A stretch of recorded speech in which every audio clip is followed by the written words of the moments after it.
Eric Bordelet, who is based in Normandy, France, and is absolutely renowned for his ciders. He exports probably about 75% of his ciders out of the country, if I recall correctly.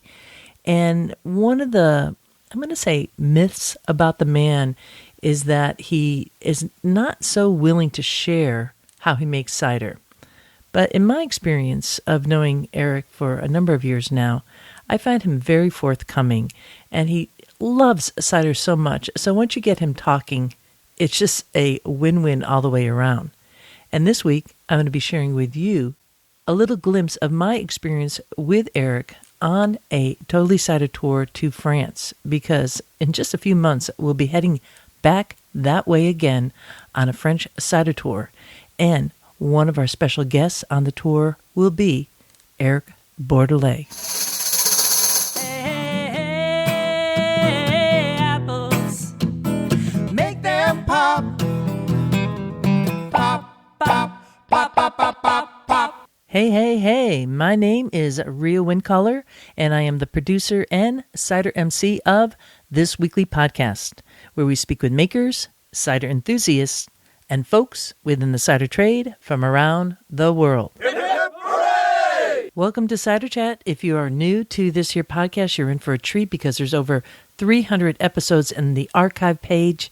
You could find that at ciderchat.com. Just look on the little, scroll bar. You know how to search that on a website, right? You just look for podcast, and then you'll see season 1 through season 7, and enjoy all the photos of people that have been on the podcast and their stories. It's magnificent.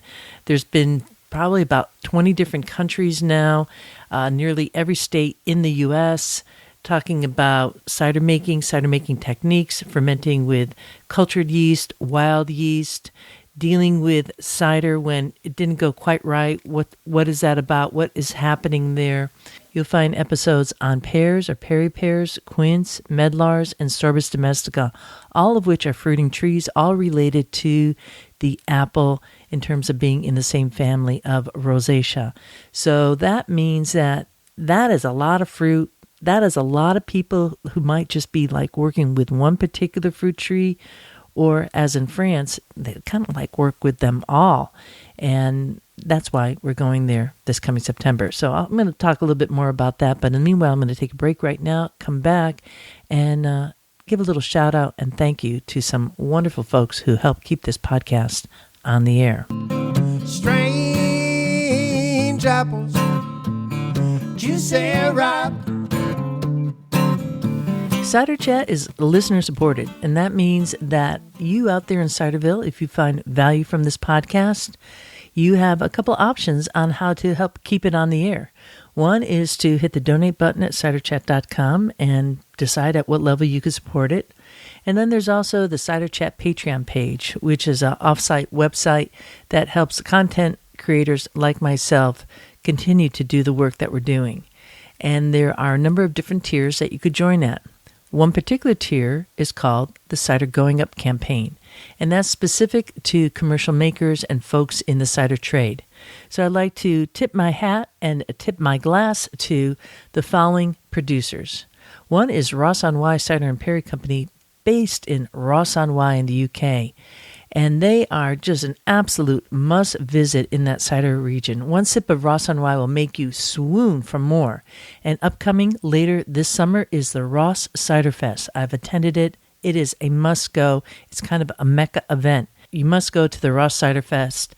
Meet John the Cider Maker. Meet the Johnsons. You have Mike and Albert kind of holding the helm there at the farm, and just an incredible scene. And then Martin, the younger brother, oh my goodness, he's running the U Tree Pub. And it's just like the whole trifecta right there. Fantastic. And then we also have, in the UK, Duck Chicken, based in London. And that would be Colleen and James. They have a little flat in the south of London. They're producing cider there with their little cat Piccadilly. It's insane, but they do it, and they do it well. So tip of the hat to you both. Good folks. We also have coming back on this side of the pond, Space Time Mead and Cider Works. That's based in Dunmore, Pennsylvania, and Dan is a cider maker there. In fact, Dan's going to be coming on the French Cider Tour. Can't wait to hang out with him for a week. I'm going to probably spontaneously combust on that. The guy's a fantastic cider maker. He makes cider, mead, and wine, and just a joyful person, and joyful people make good cider. So check them out. The store location right there in Dunmore, Pennsylvania. It's near Scranton. Easy on and off at the highway there. Check it out. I have a link here. We also have Esoterra Cider, and Esoterra is out in the four corners of the U.S., and that's the area of Arizona, New Mexico, Colorado, and Utah. And that is a delicious place to visit. And what they're doing there, you got to follow them on Instagram.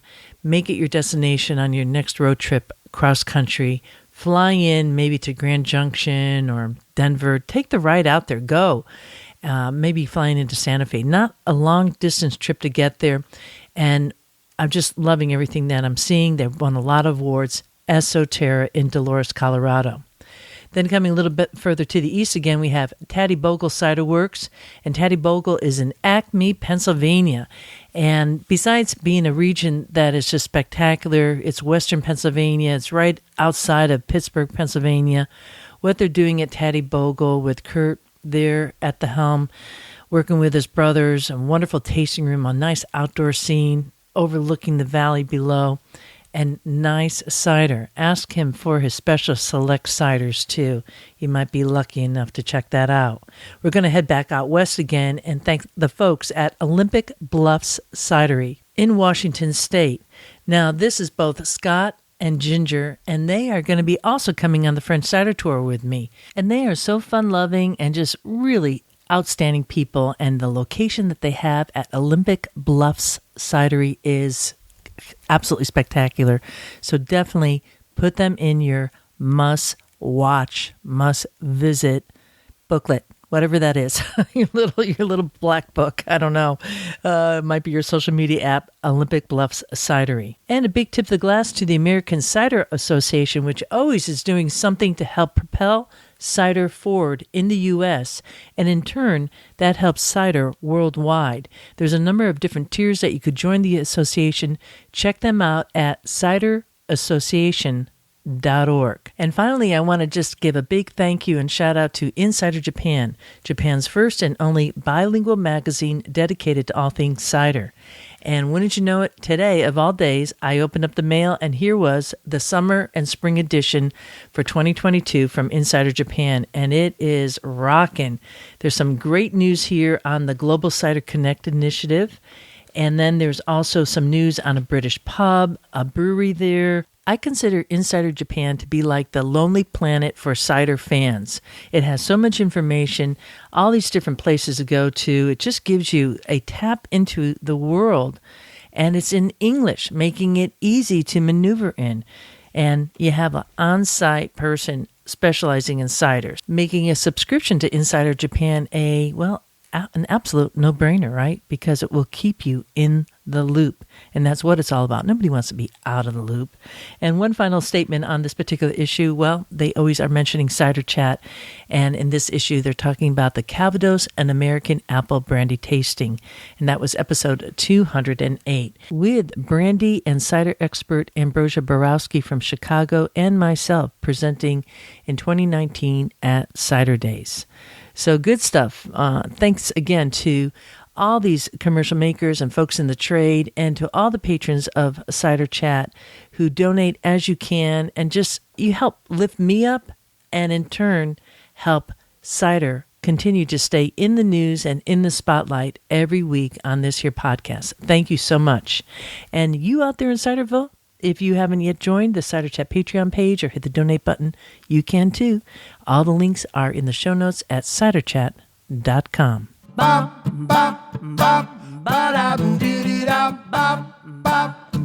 This coming September is a French Cider Tour. We begin in Paris and then head out to Normandy and then down to Bretagne and return back to Paris. And this tour, over the course of the week, will be visiting 8 different cider makers, including Also, the Musée de Poire, which is the museum dedicated to pears. That was refurbished and updated, I believe it is like 2016. And we'll also be visiting the Musée du Cidre, and that is in Bretagne, and that was just updated in 2018. So 2 little museums there with gift shops and the ability to get even more local products from makers who we might not necessarily be visiting along the tour. Because as you might imagine, there are a lot of producers in this region, and it could be a little overwhelming if you're there your first time traveling on your own. And even when you have a plan, sometimes the producers aren't there if you haven't made prior arrangements to stop by. So in this case, this entire tour is curated where you have time to drop, you have solo time, you're able to go out to dinner on your own for some of the time, but most of the dishes, you don't have to worry about that. You're able to enjoy the whole day and have dinner and then have that little bit of time to like check out the scene and drop into France. Maybe grab a bottle that you have and bring it down to the water and just enjoy the sunset. So many good things ahead. I could go wax poetically about this constantly, and I will. Anyways, one of the folks that we're going to be visiting is Eric Bordelet, and we'll have a special dinner with him at a Michelin star restaurant and, of course, be enjoying some of his amazing products. Eric has been on this podcast many times, and as I mentioned earlier, he kind of has this kind of mystique around him, and folks find him a little unapproachable. And I would say that's true because it's very difficult to get to see Eric. He has told me numerous times that every day he gets like hundreds of emails requesting his attention. And it's overwhelming. It's overwhelming. I know there's a number of cider makers who are really high on the popularity level for sure, and he is one of them. And as such, he's trying to also work on a transition piece for his cidery. And his son, Julian, has stepped on, has been working with him for the past 5 years. So that's also another rare piece of this tour because, you know, just in the time of 2 years ago, one cidery has now sold, and they've turned it over to a younger, if you will, maker and farmers. And that is what we're seeing. No one wants to work forever. It's a lot of work and it's a lot of pressure. And I think Eric is in that same path where he is looking for his like long-term plan here. And part of that is to work with his son and really educate him and bring him along. I'd like to say to you that if you go to France, you'll be able to meet Eric Bordelet, but that is not a given. And so this is a great opportunity if this has been one of the people on your bucket list, and it wouldn't surprise me if it is. This is a great opportunity for that. So what we're going to be hearing is a snippet that I recorded while on a tour. It's actually the full audio is at the Cider Chat Patreon page, and it is public. So you could go to that page and search for Eric Bordelet, the post, and hear more about it, where he was talking about how he does some fining with the cider, and it's a little bit less edited than what I'm going to give you here, but it's a little bit of a longer version of us hanging out with him. We were outside at his cidery, kind of standing in the sun. It was a September too. Beautiful day, beautiful weather. That's one of the reasons why I go in September. And we just kind of got into it, talking about cider making. And in this clip here, what you're going to be hearing, and I think to kind of zone in on it because I know that it might be difficult to understand, he's talking about his approach to cider styles. And it really sinks on how he is describing styles on his website. So if you go to ericbordelet.com, you'll see that he describes some of the ciders as gastronomic. And that is a particular style that he's approaching. There's some that he makes more for like a general, less astute drinker. In fact, he even mentions that people don't know about Perry. And so he makes his own decisions there based on the palate. And I think he is absolutely right. I think, you got to work with what you have, right? There's, only so many pear trees out there, especially in some regions of the world. And many spots, there's like none at all. And also, folks are drinking a lot of what is called pear cider. It's pears mixed with apples. That is a whole different beast versus poire or perry. And it really is different from France to England. In England, you're going to have more of the tannic profile. In France, you're going to have less of the tannic profile. Both will have a certain bit of funk in it, which I adore. Both are extremely fantastic. I don't think one country has it over the other. And both have very old perry pear trees. But just kind of honing into France right now, what he knows, and this is so true, folks do not understand it and how it tastes. And that's the beauty of going on this tour, because we are going to be drinking a lot of perry and having the opportunity to like really dive into that. Really, we'll be at the Perry Museum, the Musée du Poire, so you'll be able to get a lot at the gift shop there. They sell a whole bunch of product. We'll be able to taste the Calvados, which is made with perry, primarily perry in Donfrontais. And then we're going to be visiting Pacari, which is an outstanding poire domain in Donfrontais. Again, I'll talk about them next week. And then being with Eric, and for a lot of people rave about his perry because it's incredible. It's absolutely incredible, and it's unique. It's really different than what you're going to find in the U.S. I haven't found any perry in the U.S. that compares. It's just not. It just doesn't work that way. And folks who think they know French cider, you don't until you actually go to France. I'm sorry, but you don't. You have to be there. What is being sent over does not compare. And I could even say that about some of the Bordelet that I've had, because I don't want to get into it. I know I've talked about it in another podcast, but essentially, sometimes it just doesn't ship so well. And I have gotten Argolet from Bordelet, and it was off. It was not right. And that is the worst thing possible. Until you know, you don't know. So that's my 2 cents about it. You have to go out to these sites. I don't care how many different degrees you have or how many certifications. It don't mean nothing if you're just getting out of the book. You have to go to the site. That's my feeling about it. And I'm sure if Eric is listening right now, he would say, ooh-wee. Let's go to this little piece here. We begin, we're going to be standing outside the cidery. He's going to talk about the difference between apples and pears and talking about the pH. So why not grab that glass and join this chat with Eric Bordelet of Normandy, France. Some apple, it's no problem because good acidity and pH is good and it's okay. Yeah. But if you use complicated apple, sometimes the good one, so like you prefer, and that's complicate your juice and it's difficult to clear, to get clear. Try.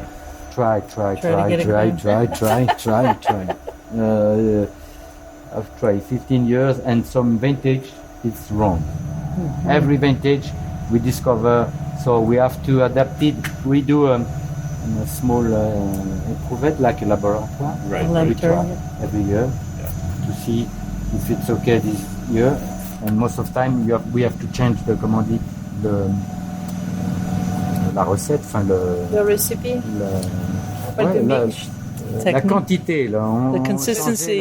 Oui, c'est ça. Comment dire? Like the blend, or? Il faut qu'on recherche en fait quelle quantité va faire l'action du collage. Okay, so you have la quantité de la bentonite, on va dire, des produits qui font le collage. Il faut qu'on vérifie l'efficacité chaque année et la quantité du produit, quoi. Okay, so the main work is to focus like the best quantity for the bentonite, actually. Oh, okay. Always adjusting that. Bentonite. Yeah. Right. So he uses a cylindrical test tube to test out what the percentage of bentonite he uses in the bigger batch. Exactly. But we don't do this on a big vat because every time we have a small part, we press maybe 3,000 liters each day, but no more, because the harvest goes slowly by hand. Yeah. And it's a long way, and usually 3 months the harvest, but this last year and this year it's 2 months. We have to do the work in 2 months that we used to do in 3 months. So it's stress, complicated. But the weather is like this every day like this. Yeah, it's hard. Complicated for arboriculture. It's a shame because the springtime it was very wet and very lot of rain. Yeah. The trees were brilliant, and after stress, stop everything. So it's complicated. Our area too. Yeah, it's not good. Wet. Every Okay. state? No. Okay. California very dry the whole time. Right. Yeah. Fire. And But it's changing. It's all changing all over the place, so we don't know. Well, so It's that's not why good. you have to build up yourself with many try and capable. Comment on dit capable? Able to shift. to change. Yeah. To react. Flexible. That's Yeah. why it's Right. interesting to be a small company. Yes. Be adjustable. And one person decide. Not too many cooks in the kitchen. as It's they say. problem when you get sick or you get old. It's only one person. So Really? in 2001, so after 10 years experiment, someone broke my legs at football. So I never would write anything. So I was worried. And from this time, I used to play football with Jean-Michel. He came work with me after a second guy, and now there is my son now, the 3 and 4. So the first 10 years creation, after stabilization, after transmission. Transmission, like to make sure you voilà. convey what you know. Not necessarily, transmission, voilà, c'est ça. It's Intergenerational all- transfer of business. it's always the Right. worry. And Yes, we. voilà. Okay, so after 24 hours after most of the time, after press 24 hours for pairing, not 25, not 26, 24 sometimes. It's crazy.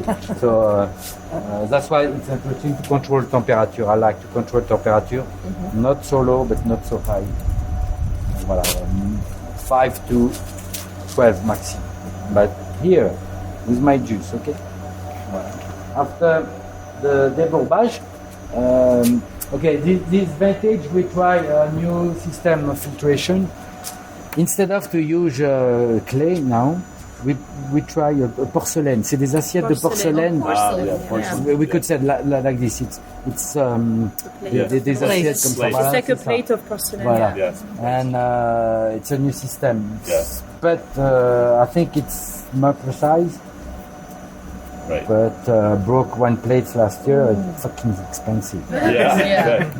But anyway, it's, we will see what's happened. But I think, and still control temperature, because when you filter, you just have to know you can go up quickly your temperature. And I don't like when it's going more than 10, 12 because the flavor change and it's more like a compote. You understand compote? Marmalade. Well, like, the yeah, flavor marmalade, is changed, marmalade. it doesn't stay on the Smash, fruit. Like smash Ouais. apples. Les compotes means Jammy. oui, c'est Yeah, ça. Jimmy, yeah. Marmelade, quoi, compote. Not completely cooked, but just between, you know. The fruits stay. The sun, 50 degrees, for me, the flavor is changing, so it's not good. That's why the harvest, sometimes we don't take something on the sun. It's complicated because you leave all the fruit on the sun and you take, well, the Shade. Anyway. Pay attention to it all. Voilà. So, alors, after filtration, a big filtration we can say, the yeast have start to work and the natural fermentation start. Okay? After every 2 days you have to control the speed of your fermentation, like milk, you know, you have to take care. And because in 8 days, 10 days it could be all fermented, so you have to follow. And if it's going too fast, I'm doing a soupirage, decantation, or I'm action with the temperature. Voilà. I like when it's during a long time. The problem when we do the winter arrives in December, January, sometimes it's very cold, and it stop your fermentation. And I don't like when it's like this, because after acidité volatile, the bacteria are working and it's not so good. So it's difficult to find the balance, but I don't like when the fermentation is stopped. I don't like when it's too fast, because but I prefer too fast than stop 2 weeks, Yeah. 1 month to Stuck. right. It was stuck. Okay. Well, sorry, it's need to. Anyway, you have to maybe develop your own strong yeast. Yes. I think pied cuve like you do in wine. Yeah. But anyway, after I will explain. I could explain about the. I have two different styles of cuvee: gastronomy cuvee and thirsty cuvee. So I explain about the thirsty cuvee: tendre, and brut. In December, I blend the vat from September, October, November in the big one. During the fermentation of each, sometimes the September, October, of course, very slow and very stop sometimes slowly to wait for the end, for the vat from the end to have a blend of which or cidre between juice and tendre, maybe 2 degrees, 3 degrees alcohol. After 2 weeks, after the beginning of the fermentation of the big vat, I take one part to make Cidre Doux, the sweet cider. I stop fermentation, we put it in a vat to get very low the temperature, to stop fermentation and to keep maximum of CO2. And in a closed way we do this until the filling machine, cork and the cage, the muselet inside. 2 months after, of course the fermentation continue. 2 months after, it's demi-sec, Bretagne, we said. We do bottlage, and 2 more months, the rest should be the brut.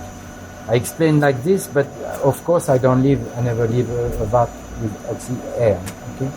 But the thirsty cider, even sweet or dry, is the same balance to the beginning. Because for me, it's dommage, it's a shame to do a Cidre Doux with only sweet apple, because no acidity, no tannin. It's too sugar. For me, it's not so good. It's only me, and it's me. Maybe if you have a sweet apple who has all balance, a good balance, it's okay. But I said that because sometimes in Normandy, in Bretagne, they make sweet cider with sweet apple only. I like when I taste everything with a good balance. After, there is gastronomy cuvee. It's I have maximum 2 vat. It's maximum variety. I use the same quantity of each variety. The difference it should be the weather, the vintage. That's why I like in the gastronomy cuvee to build up the balance with the same quantity each year of each variety. I build up the balance, something regular, and you can compare the vintage like this. That's why. That's why there is numbers on the palate to be sure, because sometimes we don't know the variety, or Jean-Michel doesn't know all the varieties. Brilliant. And the juice is always the same. Balance, voilà. Percentage-wise. C'est ça. The difference, it's the acidity, the weather. Sunny vintage, cold vintage is more discreet, finesse. After when it's sunny, it's more honey. It's more voilà.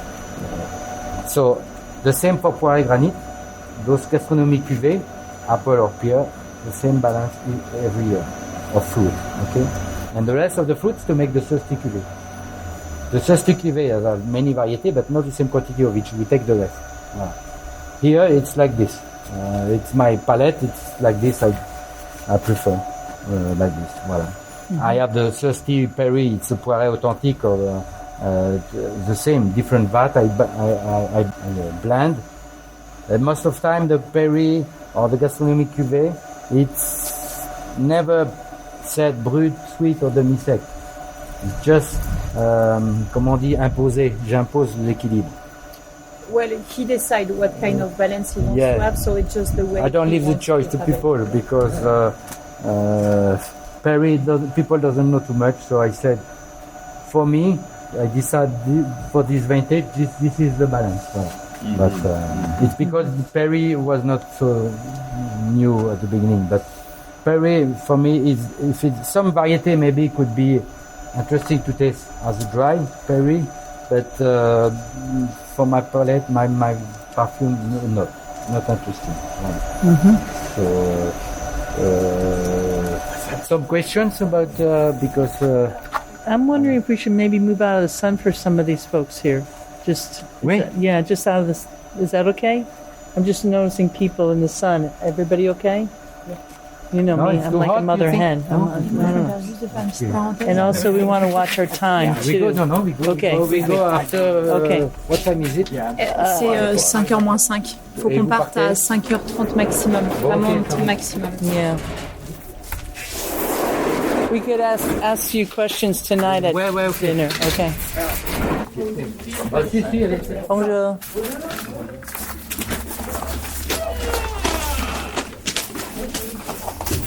We're entering his tasting room.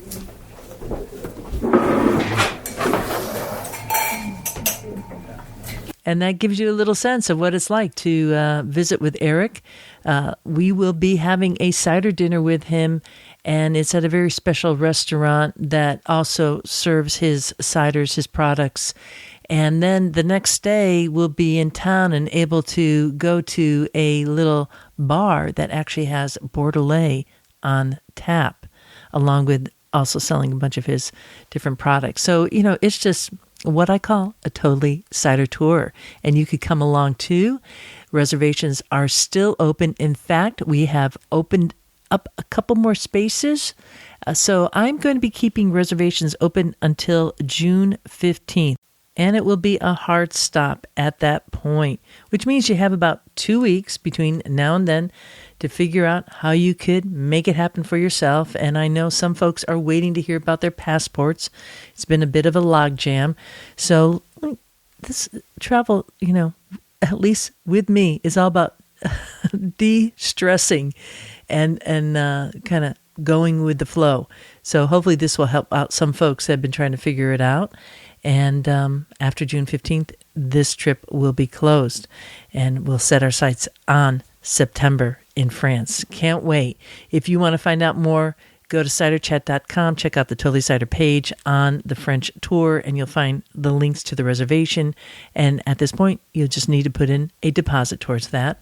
And we'll start getting you on board and telling you more. Really looking forward to it. And next week, we have a little bit more on this tour. And some other future episodes. We have one coming up with Apple City Cider in Kazakhstan, and Quince, and also a Washington State Cidery. There's a lot of good episodes coming up. It just never stops amazing me what's going on out there in Ciderville. And it's so nice to have you along for the ride. And with that, I leave you here. This is Real Wind Caller signing off for now. Looking forward to seeing you in Ciderville.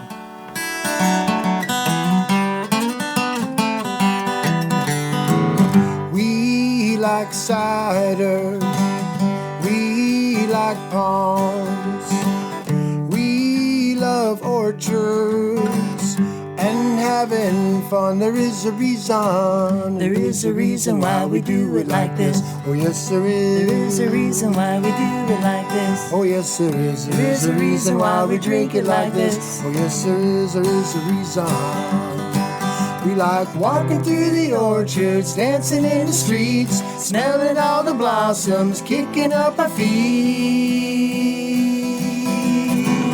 We like cider, we like palms, we like orchards, having some fun. There is a reason why we do it like this. Oh yes there is. There is a reason why we do it like this. Oh yes there is. There is a reason why we drink it like this. Oh yes there is. There is a reason. We like walking through the orchards, dancing in the streets, smelling all the blossoms, kicking up our feet. Oh yeah. We like cider. Oh yes we do. We like palms. Oh yes we do. We love orchards, having some fun. There is a reason. There is a reason why we do it like this. Ba-da-da-dum. There's a reason why we do it like this. Ba-da-da-dum. There is a reason why we drink it like this. Ba-da-da-dum. Ba-da-da-dum. We like walking down the orchards, dancing in the streets, smelling all the blossoms, kicking up our feet. Oh, yeah. We like cider. Ba-da-da-dum. We like palms. Oh, yes, we do. We like orchards, having some fun.